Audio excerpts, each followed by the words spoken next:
I'm Jack Stern and welcome to the Rec Center. Today's latest hip-hop review is going to be the new EP, 13, from Denzel Curry. Hailing straight out of Florida, Denzel Curry has been cultivating a buzz for himself for nearly 5 years at this point. His 2013 debut album, Nostalgic 64, really showcased his ability to just easily lay down his aggression on some nice trap and Memphis-style beats. Denzel wasn't one to stagnate though, as his next album was actually split into two very distinct parts. The first part being 32 Zell, which was more of that harder experimental trap style, and then the second part, Planet Shrooms, which was actually just straight up psychedelic cloud rap. Now, this was a project that I wasn't so hot on initially, and I think it was mainly due to that weaker second half, but just overall, a lot of fans, I think, thought that he was losing sort of like that lyrical edge he had on his first project, and a lot of people were clamoring for more of the harder and more aggressive style of his music. However, upon revisiting this project, I think it was panned just a little bit too harshly, especially that second half, which I think has a lot of lo-fi production themes that still feel really fresh in 2017 with the way a lot of hip-hop production has been going. Denzel at his best is really aggressive, but he still manages to incorporate a lot of great imagery and storytelling just into his lyrics as he's doing all this really fast wordplay. And I really felt like his first album had a lot of that stuff more so than on this second project. Fast forward though to 2016 and then Denzel puts out Imperial, which was anything but a sidestep for him in his career. This mixtape was like a return to basics for him, but it really felt anything but basic. It just really played to his strengths as both an MC and a lyricist over some trap beats that were just surprisingly complex actually. And oh my god, the hooks.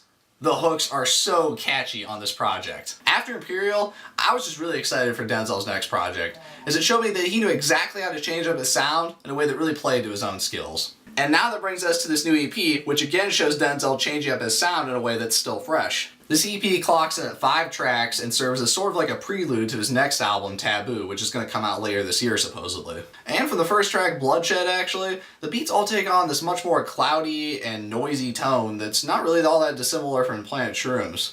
The difference here though is the beats all do away with that psychedelic and really sedated feel, and they go for a much more agitated and tribal sound. Even from the cover art of the EP, you can kind of see that Denzel is going for the much darker and more abstract elements of his repertoire. And right from the get-go, I was really pleased with this new style. It really almost has kind of a noise rap aesthetic, as Bloodshed just has no problem just blaring out its distorted bass amid some crunchy lo-fi drums. Then you've got the next track, Hey Government, which to me just really earned its name. The track begins with this really loud screeching noise that just grinds itself to a halt as this really savage beat just lays itself out. One of the few crimes though of this EP is just the fact that this track only features one very short verse. I mean, the entire song is only 1 minute and 35 seconds. And I mean, really that's a disappointment because Denzel, he just has no problem just effortlessly gliding across this beat. He basically starts to like embody the spirit of the beast by the time the chorus comes in. And boy is it a great chorus. The next track, Equalizer, was probably the least interesting one in the EP to me. Denzel goes for this much more monotone flow, probably to sound more menacing, and then there's this feature from Ronnie J, which has a lot of auto-tune over a lo-fi filter, which I thought was really at odds with the whole aesthetic of the album. The track though still has some great production, as it still has a lot of that really loud and distorted bass, mixed in with some of these like almost screeching and tweaked out electronic noises. The next track, Heartless, also harkens back to some of Denzel's older work,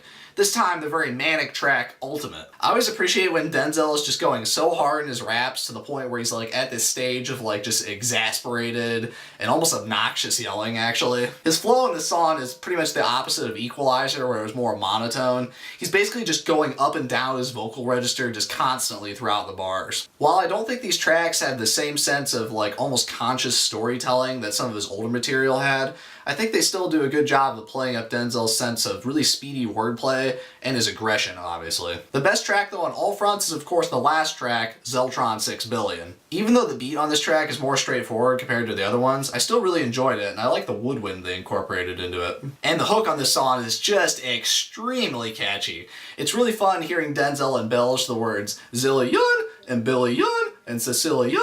You know, you get the point. And Denzel's verse is just chock full of quotables, from a line about Asher Roth's song College, which is a pretty funny reference considering it's 2017 and that song came out so long ago, to even a line about his brother dying from death by a police taser. And as if this track wasn't already winning me over, it has a feature from Lil Ugly Mane, of course, which brings out that braggadocious attitude that he's always been known for. Overall, I think this EP is a really effective and enticing preview for Denzel's next album. And I would say it's easily at least a 4 out of 5 for that reason. And that's about all I have time for today, so let's take it into the outro.